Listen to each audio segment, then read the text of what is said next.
بریلوی اور دیوبندی مغرب کی اذان کے فوراً بعد نماز کے لیے تکبیر کہہ کے نماز شروع کر دیتے ہیں، اذان اور جماعت کے درمیان وقفہ نہیں دیتے۔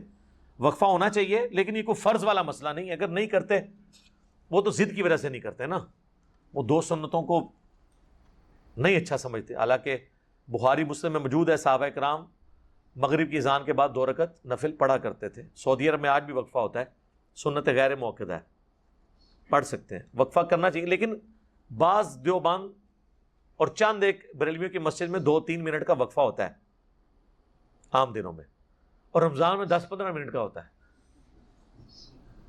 کھان پینے کے لیے کرتے ہیں۔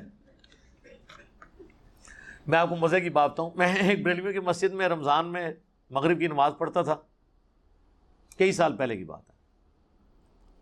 تو وہ تو پتا ہے وہ کھانے پینے کا اتنا لمبا وقفہ کرتے ہیں، میں جلدی سے روزہ کھول کے کئی بار مسجد میں کھول کے تو 2 نفل وہ والے پڑھ لیتا تھا جو مغرب سے پہلے 2 نفل ہیں۔